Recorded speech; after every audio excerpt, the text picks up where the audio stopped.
Uccisa da un tumore a 51 anni, la nota imprenditrice trevigiana Barbara Carron sui social aveva raccontato la sua lotta contro la malattia, lanciando un ultimo messaggio: godetevi ogni cosa che la vita vi regala. Minorenni scatenati a Treviso, una banda pesta due ragazzi per futili motivi mandandoli all'ospedale e due sedicenni rubano il motorino a un rider venendo inseguiti dalla polizia. A Vittorio Veneto giovanissimi armati di mazza vandalizzano l'ex sanatorio. Dopo l'allarme del presidente di Mom Colladon, siamo tornati sulla tratta Pieve di Soligo Conegliano, i timori delle ragazze a viaggiare sole, non ci fidiamo. Femminicidio di Vigonza, nella sua Brescia, i funerali di Giada Zanola, dolore e rabbia per l'ultimo addio, le parole dei fratelli e del parroco, nel paese padovano lutto cittadino in occasione della cerimonia. 15 anni fa la devastante tromba d'aria che terrorizzò i cittadini di Vallà di Riese, scoperchiando tetti, abbattendo muri, mettendo in ginocchio famiglie e aziende. Il ricordo drammatico e incancellabile. A Spresiano ancora furti in via Lazzaris, già falcidiata dalle razzie in casa, essere colpita stavolta una trattoria, il racconto e la rabbia dei titolari. Resta ricoverato il 76enne azzannato ieri pomeriggio da un pitbull a Ponte di Piave. Il proprietario rischia una denuncia per omessa custodia, le parole dell'esperto. Sport rugby, dopo la storica qualificazione ai play-off, sulla strada del Benetton di nuovo i Bulls sabato a Pretoria, dove la differenza potrebbe farla anche l'altitudine. Di sicuro un match speciale per il sudafricano dei biancoverdi Rino Smith. Ben ritrovati, eccoci in diretta edizione di Treviso dei telegiornali di Antenna 3, edizione che si apre con la notizia della morte a soli 51 anni per un tumore della nota imprenditrice trevigiana Barbara Carron. Sui social aveva raccontato con grande coraggio la sua lotta contro la malattia, lasciando un ultimo messaggio: godetevi ogni cosa che la vita vi regala. Quando ho saputo della mia malattia è stato l'inizio di un viaggio, la paura e la scoperta di una me che non conoscevo. L'universo toglie e restituisce. Credo che la vita si regga su questo equilibrio, dare e avere. Ho dato un senso a ciò che mi era successo e ho ricevuto tanto amore. Questo è l'ultimo post che appare sulla pagina Facebook di Barbara Carron, scritto dalla sorella. Lei ci teneva, si legge. Questo è il suo pensiero 5 mesi prima della recidiva, che purtroppo ci ha tolto troppo presto la sua anima bella. Riposa in pace, sister. Un messaggio al quale se ne accompagnano tanti altri di cordoglio per la scomparsa dell'imprenditrice trevigiana spentasi alla casa dei Gelsi, dove era ricoverata da qualche giorno. 51 anni, di Asolo, Barbara era consigliera delegata e legale rappresentante del gruppo Carron, una delle più importanti aziende italiane nel settore edilizio di San Zenone degli Ezzelini. Dal 2008 al 2012 era stata vicepresidente del Calcio Padova, conquistando una promozione in Serie B nella finale di Busto Arsizio. Oggi il sito della squadra biancoscudata è listato a lutto. Sulla home page una foto di Barbara Carron e un ciao Lady B. L'imprenditrice qualche anno fa aveva affrontato e superato una prima battaglia contro il tumore al seno, poi lo scorso ottobre la comparsa di una recidiva. Da un paio di giorni ho ricevuto la notizia che non avrai mai voluto sentire, ma che in verità sentivo che era nell'aria. Sapevo che c'era qualcosa di pesante in arrivo, perché le cose, quelle importanti, uno se le sente. Dopo così poco tempo però no, speravo mi lasciasse respirare un po' di più, qualche anno almeno, il tempo di realizzare la meta di un sogno, scriveva Barbara dopo la diagnosi sulla sua pagina Facebook, che da quel momento divenne una sorta di diario nel quale l'imprenditrice iniziò a raccontare la sua lotta contro la malattia, le notti insonni, la stanchezza, le cure, senza però mai piangersi addosso, anzi mostrandosi sempre sorridente, dimostrando una grande forza e voglia di vivere. Amo la vita più di quanto non l'abbia amata in questi 51 anni, scriveva nel post in cui raccontava l'ultimo ciclo di chemioterapia. In molti messaggi scriveva la parola fortuna o esprimeva la sua gratitudine per quello che aveva, per l'affetto di chi le stava vicino. Il suo ultimo post è datato 25 maggio. Godetevi ogni singola cosa che la vita vi regala, non rimandate mai nulla, non pensate di avere tempo in eterno perché non è così, vi sbagliate. Pensiamo che tutto torni, che di tempo ce ne sia in abbondanza, non è così. Il tempo è un'incognita e noi dobbiamo approfittarne perché ogni cosa è regalata, è un dono meraviglioso che la madre terra ci mette a disposizione, e anche la cosa più semplice diventa la più preziosa e la godiamo, gustiamo, viviamo come la migliore, scriveva Barbara Carron, lasciando a tutti un ultimo toccante messaggio. Una donna straordinaria che ha saputo fare anche della propria malattia un momento per far crescere la comunità, per dare consapevolezza a tutte quelle donne che stanno lottando. Un grazie di cuore a Barbara per quello che è stata e per quello che ha dato e un grande abbraccio a tutta la famiglia. E grande cordoglio a Pieve del Grappa per l'improvvisa scomparsa di Michele Prevedello, 46 anni, chef noto in Italia e anche a livello internazionale per aver lavorato in alcuni dei più prestigiosi hotel del mondo. Tra i primi a esprimere sconcerto e dolore sono stati gli alpini di Fietta, di cui faceva parte anche il padre di Prevedello, scomparso nel 2019. Apriamo un'ampia pagina di cronaca riguardante con protagonisti dei minorenni. Allora, a Treviso, partiamo da questo caso, un branco di 6 ragazzi si è scagliato contro 2 diciottenni, calci e pugni al volto, 7 giorni di prognosi, denunciato dalla polizia un sedicenne. Si erano trovati faccia a faccia lungo le mura di San Teonisto. Qualche sguardo di troppo, forse delle offese, ed è scoppiata la rissa. In 6 contro 2, presi e buttati a terra e poi calci e pugni dritti in volto fino a rompere gli occhiali di uno dei 2.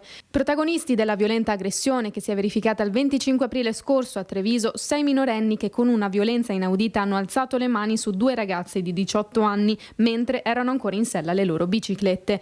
Una furia, quella dei 6 del branco, che si è scagliata contro i 2 e che ha reso necessario il loro ricovero in pronto soccorso per medicare le ferite riportate. 7 i giorni di prognosi per ciascuno dei 2 feriti. Indagini della squadra mobile della questura di Treviso che sta cercando di risalire anche ai motivi che hanno scatenato la violenza e che nei giorni scorsi hanno portato ad identificare uno dei 6 minorenni coinvolti. Si tratta di un ragazzo di 16 anni denunciato per lesioni aggravate e danneggiamento. Al momento non si sa se il gruppo di minorenni avesse dei rapporti con i 2 diciottenni. Proseguono pertanto le indagini della squadra mobile per risalire anche agli altri 5 minori autori del pestaggio. E la polizia ha denunciato 2 sedicenni per aver prima rubato il motorino di un rider e poi forzato un posto di blocco. Uno dei 2 è stato trovato armato di un manganello. In 2 a bordo di un motorino rubato e senza patente. Hanno forzato un posto di blocco della polizia locale, poi abbandonato il mezzo e fatto perdere le loro tracce scappando a piedi. Il fatto segnalato alla squadra mobile della Polizia di Stato, che si è immediatamente messa sulle orme dei 2, riuscendo in prima istanza a identificare uno dei 2 ragazzi a bordo del motorino, denunciato per ricettazione, resistenza a pubblico ufficiale e porto abusivo di oggetti atti a offendere, perché trovato in possesso di un manganello telescopico, in grado quindi di essere nascosto in tasca ed estratto per commettere violenza. Il fatto è avvenuto nella zona di Santa Bona, Treviso, la mattina del 29 aprile. Secondo le prime ricostruzioni, pare che i 2 ragazzi di 16 anni siano gli autori del furto del motorino rubato a un rider la sera del 28 aprile scorso, mentre era impegnato in un locale di via Roma per terminare una consegna a domicilio. Indagini della polizia proseguite fino all'identificazione nei giorni scorsi del secondo sedicenne. Appurato che fosse lui alla guida dello scooter, il ragazzo è stato denunciato per ricettazione e resistenza a pubblico ufficiale e sanzionato per guida senza patente. Da Treviso a Vittorio Veneto, dove martedì sera 2 minorenni che poi sono stati denunciati sono stati sorpresi dai carabinieri mentre devastavano gli interni dell'ex sanatorio con una mazza da baseball.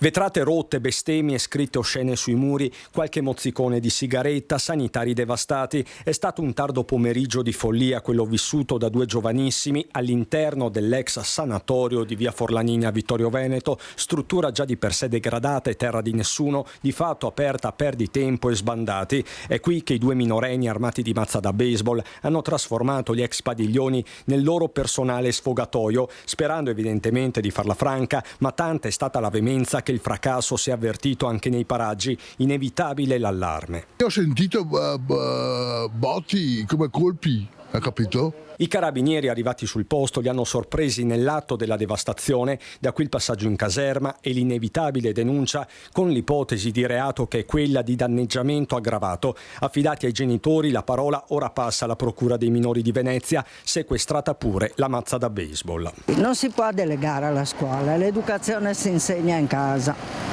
per conto mio. Io ho fatto così. Resta però un tema, ovvero il degrado evidente nel quale versa la villa, un tempo tra le più note del territorio. Non è più tenuta bene come era tanti anni fa quando c'era l'ospedale, insomma. Ed è un peccato perché sono delle strutture che potrebbero essere utilizzate anche per modi diversi, anche lo stesso per gli anziani o per i giovani. Invece in questo momento queste strutture qua vengono utilizzate da queste persone ma per fare cose molto molto diverse, insomma, ed è peccato. E all'indomani dell'appello di Giacomo Colladon, presidente MOM, siamo tornati sulla linea Conegliano Pieve di Soligo. Abbiamo paura a viaggiare sole, hanno affermato alcune ragazze. Servono mezzi nuovi, dice il sindacato. Intanto il branco continua ad agire impunito. I ragazzi molto aggressivi, molte volte mi ritrovo in chiamata con qualche mia amica per avere una sicurezza in più, diciamo. Ho anche molta paura per i ragazzi che mi guardano e non so cosa rispondere, perché comunque tutti ci giriamo di fronte a delle scene del genere. Io sono tranquilla abbastanza perché mi trovo sempre con persone che conosco in corriera, però se fossi da sola e non conoscessi nessuno avrei un po' di preoccupazione. Maria e Alessia, nomi di fantasia, sono due giovani studentesse della tratta Conegliano Pieve di Soligo, la più calda della Marca, come evidenziato anche da Giacomo Colladon, presidente di MOM, che ha chiesto più controlli sulle linee 131, 132, 133. È qui che si aggira il branco dei soliti noti. Arrivano da Sernaglia, Moriago della Battaglia, si ritrovano a Pieve di Soligo, alcuni anche da Cossa Martino, Farra, che conosciamo ormai tutti bene perché sono sempre gli stessi, e si ritrovano a Pieve di Soligo per andare a Conegliano. A Conegliano c'è un grosso ritrovo di gente che arriva da ogni dove al Biscione. Tanti poi si spostano nella zona del Conè, spesso sono alterati, quasi mai pagano il biglietto. Facendosi forza di essere in 15, 20, 30 persone, l'autista non va a chiedere ovviamente quando si vede 30 ragazzi che non pagano il biglietto se hanno il biglietto, perché un po' di paura magari ce l'ha. Giusto chiedere più controlli, dice quindi Minet, ma non basta. Questo è un autobus vecchio e purtroppo ci troviamo a dover operare anche questo tipo di autobus. Ovviamente non è che possiamo fare, l'azienda non può fare miracoli, però noi abbiamo chiesto più volte che in certe zone, in certe linee mettessero delle corriere un po' più nuove e che avessero dei dispositivi di sicurezza.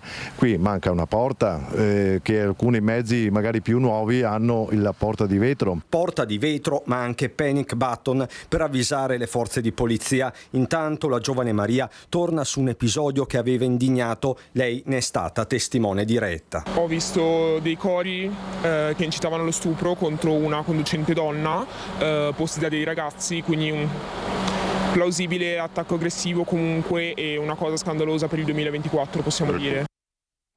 Non parliamo più di baby gang, il termine risulta attrattivo per molti giovani. A proporlo il presidente della cooperativa Comunica, Matteo Marconi, che chiede meno burocrazia per chi si occupa di giovani sul territorio.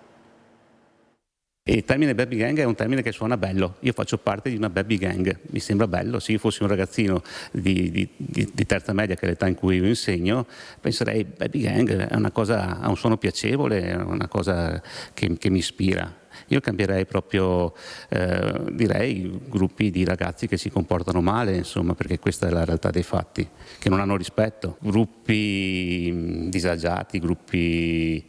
Mi verrebbe qualche parolaccia, di la verità, quindi meglio che non lo dica. Potrebbe sembrare una questione lessicale, ma non lo è affatto. Parte da questa proposta Matteo Marconi, docente e presidente della cooperativa Comunica, tra le più attive nella Marca e in Veneto. Un fenomeno, quello delle baby gang e del disagio, che andrebbe affrontato con nuovi strumenti per chi lavora proprio con i giovani, anche al di fuori delle scuole, come associazioni, onlus, parrocchie e Proloco. Non è una questione soltanto di economica, chiaro, se ci fossero più risorse economiche si andrebbe meglio, ma molte volte alcune attività vengono un po' ostacolate da alcune richieste burocratiche che hanno una loro ragione, quindi i comuni sono obbligati a chiederlo perché è previsto dalla legge, però bisognerebbe lavorare per semplificare. Dalle norme sulla privacy a quelle per l'igiene e la sicurezza, tutte giuste ma spesso con procedure asfissianti che bloccano le realtà di dimensioni più ridotte. Molte associazioni molto piccole in questo momento ad esempio si rivolgono a noi per essere aiutate perché non riescono più a gestire la parte finanziaria, perché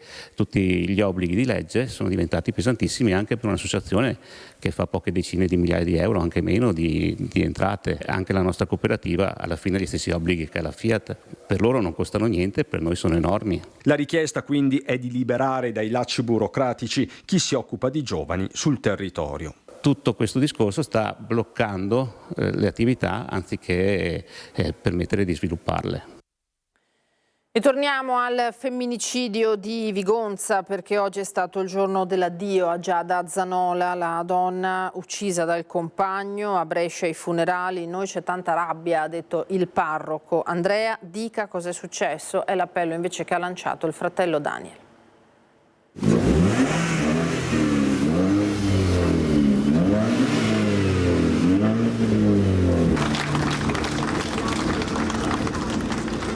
È il frastuono dei motori delle auto tuning modificate, sua grande passione, ad accogliere sul sagrato della chiesa di Folzano Giada Zanola, la giovane mamma morta a Vigonza dopo essere precipitata dal cavalcavia sulla 4, probabilmente spinta dal compagno Andrea Favero, ora in carcere con l'accusa di omicidio. Un rumore assordante che però non riempie nemmeno in parte il vuoto lancinante lasciato in familiari e amici. Daniel, fratello di Giada, soppesa le parole, non giudica ma chiede la verità. Io volevo bene Andrea e voglio ancora bene Andrea.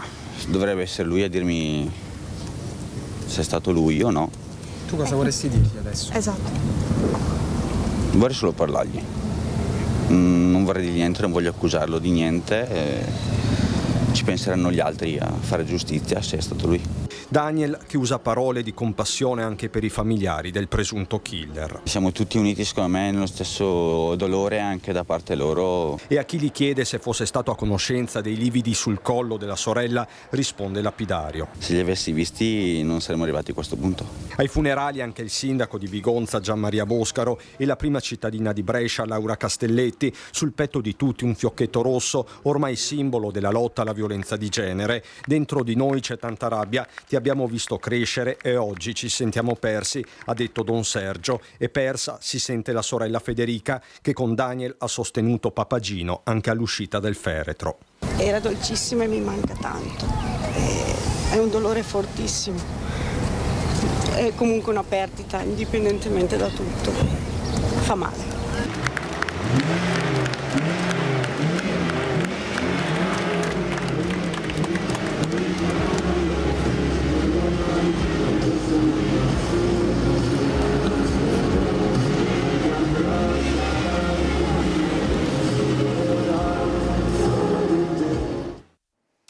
Andiamo avanti con la cronaca. Viaggiava senza patente alla guida di una vettura sotto sequestro. L'automobilista fermato lungo il terraglio dagli agenti del nucleo operativo sicurezza stradale della polizia locale di Treviso, insospettiti dal comportamento dell'uomo che alla vista della pattuglia aveva frenato bruscamente imboccando una strada laterale. Una volta raggiunto è emerso che il quarantenne di origini nigeriane non solo era senza patente ma si trovava alla guida di un veicolo sottoposto a sequestro. I successivi accertamenti hanno fatto emergere che il quarantenne era già stato sanzionato dalla locale di Treviso nel 2022 per aver guidato senza patente. L'anno successivo era stato denunciato dalla stradale di Varese per essere stato nuovamente individuato alla guida di un'auto senza aver mai conseguito alcuna autorizzazione alla guida. In quel frangente aveva anche esibito una patente nigeriana falsa. Per questi motivi la sua auto era stata posta sotto sequestro, ma nonostante questo continuava a circolare. È stato denunciato e sanzionato per aver usato un veicolo sotto sequestro e privo di revisione tecnica, tra l'altro.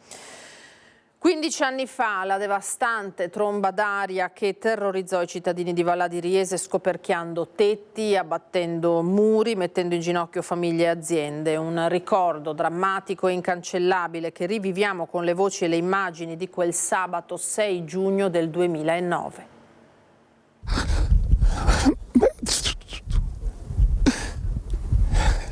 Una grande vita, tutto intero, Un sabato drammatico, quello in cui a Vallà di Riese Pio X si scatenò l'inferno. Erano le 3 di pomeriggio e una tromba d'aria in pochi minuti devastò, abbatté tutto quello che trovò sul suo passaggio. Edifici, automobili, alberi. Sono trascorsi 15 anni da quel 6 giugno 2009. Una forte pioggia e poi raffiche di vento di violenza mai vista sorpresero la popolazione e solo per miracolo nessuno restò vittima della furia del cielo.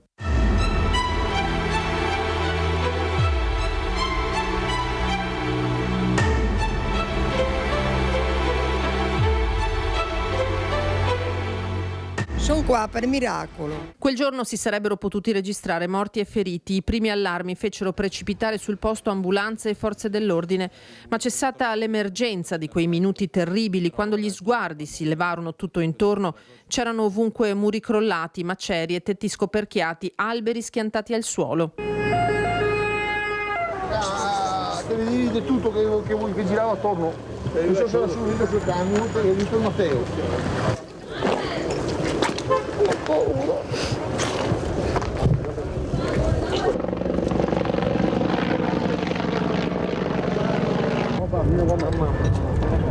Tutti quanti sani, per fortuna. Oltre 30 milioni di euro di danni toccò a Gianluigi Contarin, sindaco di allora, poi scomparso nel 2021, affrontare la non facile strada della ripresa, dei risarcimenti. Questa è la palestra dove una buona parte era crollata. A fronte vediamo il sito dove era la palestra, simbolo della tragedia, crollata, con 9 persone dentro che si sono salvate all'inizio perché c'erano 3 travi rimasti in piedi. I ricordi e le immagini di allora sempre nel cuore, l'ansia all'arrivo di un qualsiasi temporale. Per Vallà, dopo quel 6 giugno, nulla è stato più lo stesso. C'era mia figlia, soprattutto la più piccola, che mi volava, mi andava su e posso neanche pensarci perché...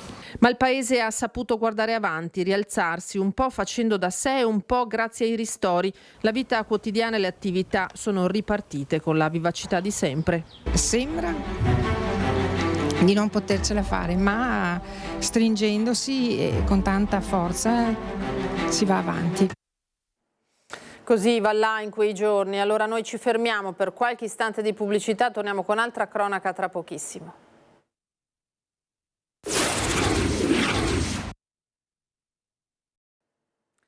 Ben ritrovati, riprendiamo da studio il nostro telegiornale di Treviso, ricco di cronaca stasera davvero. Resta ricoverato il 76enne azzannato ieri pomeriggio da un pitbull a Ponte di Piave. Il proprietario rischia una denuncia per omessa custodia dell'animale. Aggredito e ferito gravemente dal pitbull dell'amico che era andato a trovare in Golena a Ponte di Piave, rimane ricoverato in ospedale a Oderzo. Il 76enne è morso dal cane in via Zattere. Il pitbull ha improvvisamente azzannato alle gambe, lasciandolo a terra in gravi condizioni, tanto che sul posto sono stati inviati sia l'elicottero del SUEM 118 che l'ambulanza. L'animale è scappato solo in serata, è stato recuperato e rinchiuso nel canile di Ponzano. La lista di aggressioni da parte di cani di grossa taglia dunque si allunga. Ci sono aggressività di tipo territoriale, cani con forte istinto alla guardia tendono a difendere il territorio, aggressività da possessività, quindi animali che, soprattutto nella selezione di cani da difesa, vedono messa a rischio l'incolumità delle persone delle quali loro si fanno carico. E poi le aggressività di tipo predatorio, dice l'esperto, o ancora indotte dall'addestramento a cui è stato sottoposto l'animale. Nella scelta del proprio animale da compagnia non bisogna riferirsi solo al lato estetico, ma va conosciuta anche l'indole dell'animale, il motivo per cui quella razza esiste, per la quale è stata selezionata dalla notte dei tempi. Sopra i 30 kg di peso, un cane avrà quasi sempre la meglio se giovane e forte rispetto a un uomo. Consapevolezza delle caratteristiche del cane, capacità di educarlo e gestirlo non sono fattori trascurabili e allo stesso modo si deve sapere come intervenire in caso di attacco. La tecnica che viene più utilizzata, soprattutto per cani di grossa taglia, è quella di fargli perdere stabilità sul treno posteriore, vuol dire sulle gambe dietro. Solitamente il cane, quando si sente squilibrato, molla la presa. Altre cose che si possono fare sono getti di acqua fredda direttamente sul viso dell'animale, sul naso, per permettere di staccare la presa. Evitare di andare con le proprie mani nelle fauci. Il pitbull di Ponte di Piave rimarrà per ora al canile. Del caso si sono occupati carabinieri e polizia locale. Il proprietario rischia una denuncia per omessa custodia. A Spresiano adesso per parlare ancora una volta di furti nella stessa via Lazzaris, peraltro a essere colpita questa volta una trattoria. Hanno lasciato tutto in ordine, cercano solo contanti, ci hanno detto. Questa qua, io l'ho sistemata un po' per riuscire a chiuderlo e non lasciarlo proprio come era aperto. Vede che è tutto rotto. Hanno forzato la porta di ferro probabilmente con un piede di porco. La lamiera che si inclina, ma i ganci di blocco hanno resistito. Non si sono arresi i malviventi, facendo ancora più leva, rompendo i ganci, riuscendo ad entrare nel retro del locale di via Lazzaris, a 2 passi dalla stazione di Spresiano. Una forza che ha fatto saltare anche il vetro. Siamo rimasti un po' male, diciamo, perché non è mai successo, era per la prima volta, quindi addirittura mia moglie era un po' sotto shock, diciamo. Hai anche paura di entrare perché non sai cosa trovi, chi è dentro, cosa c'è. Quando è successo siamo stati avvertiti, venuti qua e aspettato i carabinieri. Oltre ai danni alla porta secondaria, al furto di circa un centinaio di euro tra monete e pezzi più piccoli. Il fondo cassa lasciato dal titolare per poter dare il resto ai clienti la mattina successiva. Il colpo martedì notte. Hanno agito indisturbati, forse sicuri di non essere sentiti. Ad accorgersi del colpo un amico del titolare. Passando con il cane ha visto la porta della caneva giù rotta e il vetro spaccato e ha detto sicuramente c'è stato qualche furto. Arrivati in dentro non c'era nessun danno a parte che ha portato il cassettino con portamonete che c'era sul registratore di casa. Per fortuna che noi lasciamo il registratore aperto perché sennò sicuramente lo rompeva. Ha trovato il cassettino e l'ha portato via quello. Il cassetto del registratore di cassa trovato abbandonato lungo il sottopassaggio ferroviario. La prima volta che un fatto simile accade alla trattoria in 10 anni di attività. Spresiano, che però è sotto il mirino dei ladri, sempre in via Lazzaris, nella zona residenziale, messi a segno in 10 giorni ben 6 colpi. Vedere come è successo sono quelli che stanno cercando soldi in teoria, perché se no non ha portato niente di merce, diciamo bottiglie, mangiare, robe così, non hanno toccato niente, non hanno fatto i danni, si vede che stanno cercando solo fondo cassa. E si sta stringendo il cerchio attorno alle presunte responsabili dell'ingente furto di prodotti parafarmaceutici avvenuto il 9 maggio scorso ai danni di una farmacia di Volpago del Montello. Si tratterebbe di 3 donne dimoranti a Montebelluna, riprese dalle telecamere di sicurezza della zona. Nelle immagini visionate dai carabinieri si vedono le malviventi mentre si impossessano della merce esposta per un valore complessivo di circa 700 euro. Si tratta di persone già note per aver commesso altri reati contro il patrimonio. La cronaca giudiziaria adesso, fotografo accusato di prostituzione minorile, l'accusa ha chiesto 2 anni di reclusione, il minore avrebbe chiesto all'uomo 6.000 euro per foto e prestazioni sessuali, somma mai ricevuta. Tutto è nato per un book fotografico che un 46enne di Vedelago avrebbe promesso ad un 17enne. Uno scambio fitto di chat e poi l'appuntamento. Il minore si è presentato alla porta del fotografo. Qualche scatto, ma poi il clima si è surriscaldato e i due sono finiti per avere un rapporto sessuale. Una vicenda che risale al 2017. Il pubblico ministero ha chiesto per l'uomo accusato di prostituzione minorile 2 anni di reclusione. La sentenza è prevista per il 13 giugno. Il 17enne, dopo essere tornato a casa, avrebbe chiesto al 46enne 6.000 euro per foto ed altro, asserendo che fosse stato pattuito durante lo scambio di messaggi. L'uomo aveva invece offerto 1.000 euro, ma soltanto come pagamento per le foto che aveva realizzato. Così, dopo un po' di tempo, il giovane ha deciso di sporgere denuncia. Fra l'altro, il fotografo, che ha precedenti risalenti al 2008 per il reato di atti sessuali con minorenne, è stato anche accusato di sostituzione di persona per aver chattato mettendo un altro nome. Il processo, visto la minorità del ragazzo, si è svolto a porte chiuse. L'avvocato dell'indagato, Pierantonio Menapace, ha chiesto l'assoluzione, asserendo fra l'altro che la cifra, i 6.000 euro, sarebbe stata sproporzionata. Voltiamo pagina. Giancarlo Guidolin, presidente della cantina Viticoltori Ponte e consigliere del consorzio fin dalla sua costituzione, guiderà la denominazione Prosecco DOC nel prossimo triennio, supportato da 3 vicepresidenti: Alessandro Botter, Gian Giacomo Galarati, Scotti Bonaldi e Mattia Mattiuzzo. La nostra massima attenzione, esordisce, andrà a favore del potenziamento del percepito della denominazione e al rafforzamento del binomio prodotto-territorio. Le nostre priorità, conclude, in linea con le attese dell'intera filiera dai viticoltori viticoltori agli imbottigliatori che hanno reso possibile il successo di questa denominazione restano la qualità delle produzioni, la sostenibilità delle stesse, l'attenzione verso i consumatori e le comunità locali di cui facciamo parte a pieno titolo. Al nuovo presidente aspettano giorni impegnativi e nuove sfide. Se da un lato il Prosecco continua a essere punto di forza per l'industria del vino, dall'altro il generale calo dei consumi che impone scelte sempre più orientate verso il valore rispetto alla produzione.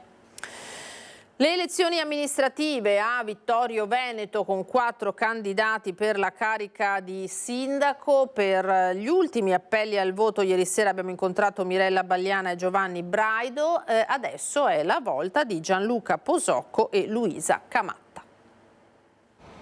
Ultimi giorni di campagna elettorale a Vittorio Veneto per le elezioni di sindaco e consiglio comunale. 4 candidati per il passaggio di testimone con l'attuale primo cittadino Antonio Miatto.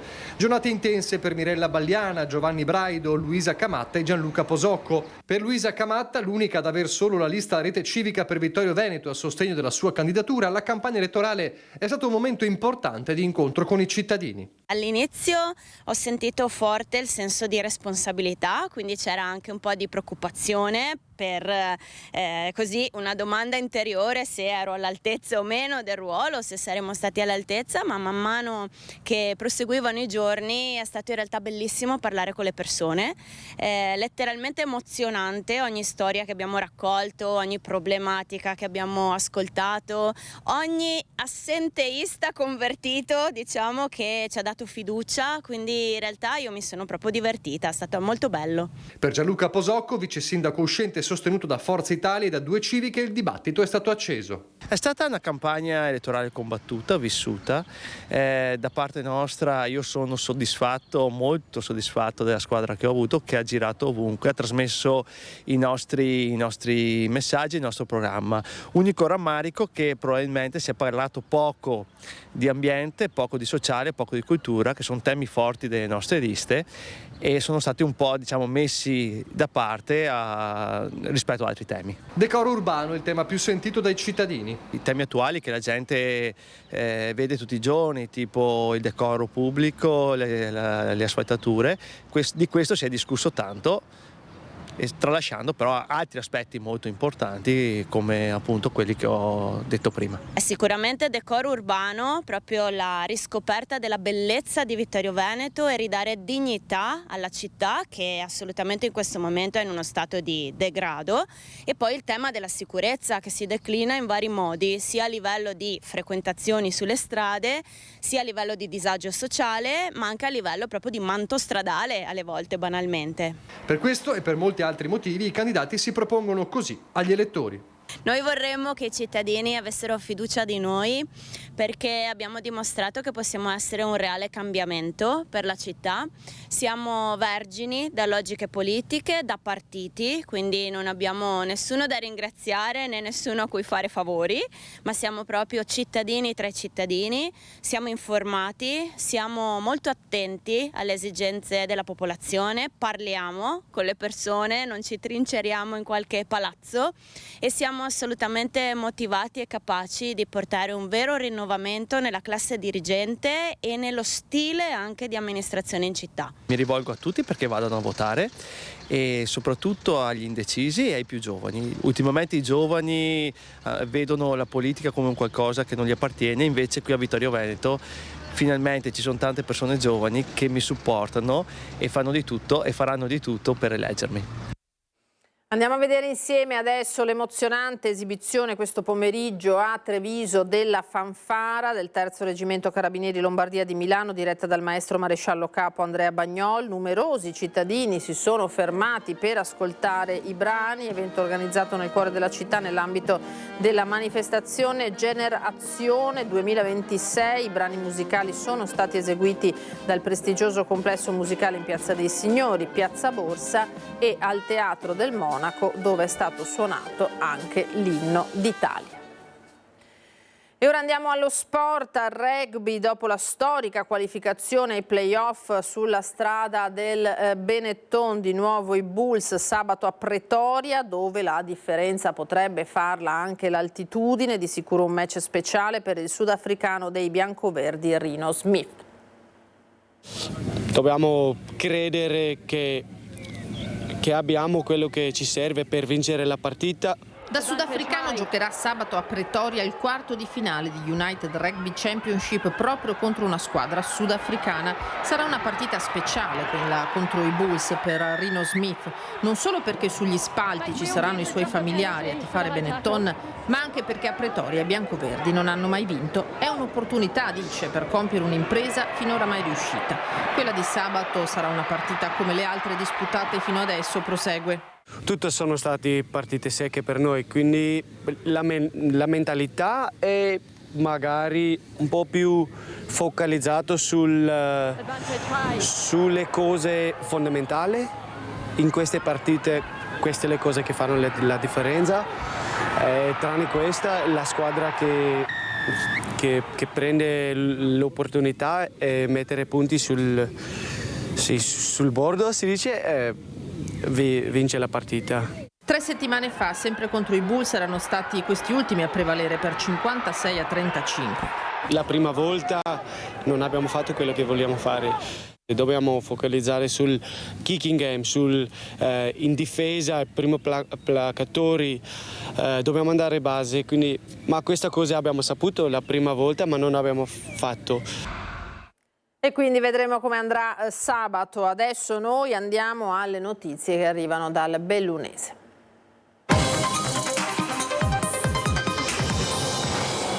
La cronaca in apertura di questa pagina perché è morto all'ospedale di Treviso, dove era stato ricoverato d'urgenza Germano Perera, anziano di 82 anni, nel primissimo pomeriggio di oggi nel Feltrino. Per cause da accertare è scivolato sotto il piccolo trattore che stava manovrando nel bosco. Era uscito per fare legna nella zona delle Fornaci, luogo impervio anche per gli stessi soccorritori che l'hanno raggiunto.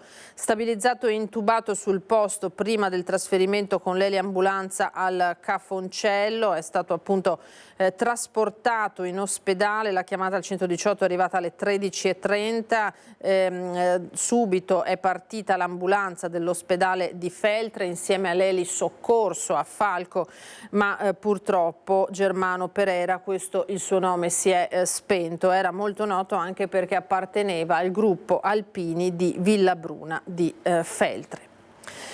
A Cortina adesso si è concluso ieri in serata il recupero di 3 escursionisti inglesi bloccati all'uscita della ferrata all'altezza di Forcella Verde tra il Cristallo e il Passo Tre Croci nel comprensorio appunto di Cortina d'Ampezzo. Alle 19 la chiamata, la centrale del 118 di Pieve di Cadore. I 3 uomini, 2 43enni e una 22enne che avevano trovato tanta neve, erano impauriti e non se la sentivano di proseguire. Si sono assicurati con una fettuccia, uno spuntone di roccia, e lì hanno atteso l'arrivo dei soccorritori. L'elicottero li ha individuati a 2360 metri di quota e recuperati con un verricello corto. Illesi sono stati trasportati al passo di Cimabanche, quindi tutto si è concluso per il meglio. Andiamo nel capoluogo per parlare del problema del park selvaggio che si trascina da moltissimo tempo. Serve educazione e ordine in centro storico e anche nelle zone adiacenti, afferma la capogruppo di Insieme per Belluno Lucia Olivotto, che attacca la maggioranza. Sono 2 anni che queste persone sono 2 anni che sono al governo della città, ma non hanno fatto assolutamente nulla e non sappiamo nemmeno che posizione abbiano rispetto a queste tematiche. Il parco selvaggio in centro storico, Piazza Duomo soprattutto, è sotto gli occhi di tutti, ma alle proteste dei residenti l'amministrazione fino ad ora non ha dato alcuna risposta. È un problema che si trascina da moltissimo tempo, spiega la capogruppo di Insieme per Belluno Bene Comune Lucia Olivotto. Sappiamo che da una certa ora in poi molte persone si muovono anche per andare nei locali, quindi chiaramente questa cosa non deve essere depressa, non deve essere naturalmente ostacolata, però ci vorrebbe il rispetto delle regole. Noi abbiamo sempre cercato di incentivare l'utilizzo del parcheggio di Lambioi. La nostra visione è sempre stata quella e sarebbe ancora quella, e quindi ci vorrebbe un'attività di educazione dei cittadini proprio per cercarli ad utilizzare quello spazio che alla sera è vuoto. Della famosa petizione depositata e votata nel 2019 dall'intero Consiglio Comunale, sottoscritta da 130 residenti del centro storico, appoggiati dalla Federazione Amici della Bicicletta, non si è più saputo nulla. È rimasta in un cassetto, dice Lucia Olivotto. C'è senza dubbio la questione dell'ordine, diciamo così, in Piazza Duomo, soprattutto in Piazza Duomo, ma anche in altre aree della città, perché poi noi pensiamo sempre al centro storico, ma talvolta succede che anche nelle zone periferiche ci siano dei parcheggi, diciamo, per così dire, un po' disordinati. Nelle prossime settimane se ne saprà di più, soprattutto si conoscerà se e dove il monitoraggio eseguito nel mese di maggio ha riscontrato criticità sia nel traffico che nella sosta e quale tipo di miglioria il Comune sarà in grado di apportare. Olivotto incalza la Giunta De Pellegrin. Al di là di sposare in maniera, secondo me, strumentale la petizione del momento, ad oggi noi non sappiamo assolutamente che intenzioni abbiano e che cosa vogliono fare di Piazza Duomo, del centro storico. Parlo di Piazza Duomo perché è un problema che c'è non solamente alla sera ma anche durante il giorno, quindi cosa si vuole fare di Piazza Duomo, cosa si vuole fare di questi parcheggi liberi e definiamoli anche un po' selvaggi che ci sono soprattutto dopo le 19. Treni fermi e nuovo orario estivo dei pullman che rischia di allontanare sempre di più il Comelico. Infuria la polemica dopo la pubblicazione dello stop alla tratta ferroviaria Feltre-Belluno da domenica prossima fino al 14 di dicembre. Il diritto a spostarsi con i mezzi pubblici per i bellunesi non vale e stavolta la protesta è forte e chiara. Stamattina Trenitalia ha comunicato lo stop della circolazione ferroviaria dal 9 giugno al 7 settembre tra le stazioni di Treviso e Montebelluna. Sempre da domenica 9 giugno al 14 dicembre i treni saranno fermi tra Feltre e Belluno per consentire, si legge, interventi di potenziamento infrastrutturale e tecnologico della linea ferroviaria in piena estate, quando l'uso del treno, specie per i turisti, è un'abitudine consolidata. I collegamenti, recita la comunicazione di Trenitalia, saranno garantiti dai bus sostitutivi ed è immaginabile l'aumento dei tempi di percorrenza legati al traffico stradale e i disagi. Sui pullman infatti non sarà ammesso il trasporto delle bici e nemmeno degli animali, ad eccezione dei cani guida.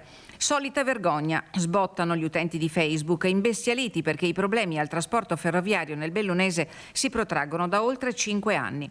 Non va meglio sul fronte dei collegamenti delle vallate con i pullman.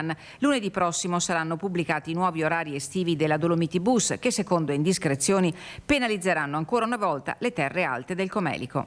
Con tutti i cambi e soprattutto i forti tempi di attesa tra una coincidenza e l'altra, c'è da dire che il servizio del Dolomiti Bus è sospeso alla domenica. Io vivo a Padova e in quanto studente uso i mezzi pubblici e le corriere sono veramente una tragedia. Poi in una zona turistica dove tanti turisti arriverebbero volentieri con i mezzi pubblici, i treni vanno in intermittenza, non ci sono quasi mai, o almeno ce ne sono pochi. Insomma, una tragedia, come dice questo studente, non solo durante l'anno, ma soprattutto d'estate. Mestre, Conegliano scendi, prendi il pullman, arrivi fino a Ponte delle Alpi scendi, prendi il treno, arrivi fino a Calalzo scendi, prendi l'autobus, arrivi fino a San Stefano scendi, devi prendere un altro autobus e arrivi fino a Padova, totale circa 5 ore. È inammissibile. Tra cambi continui di treno e di pullman e continue mancate coincidenze è un viaggio che diventa un'odissea. Questo va ad invogliare l'utenza a venire su con l'automobile, andando così a creare del traffico a Longarone con imbottigliamenti e prolungando anche questo i tragitti, dal momento che le strade sono interessate dai lavori per le Olimpiadi di Cortina. Tutto questo a 610 giorni dalle Olimpiadi, quando gli occhi del mondo saranno anche sul bellunese. Era l'ultimo servizio per questa edizione, grazie per averci seguito, a voi tutti una buona serata, arrivederci.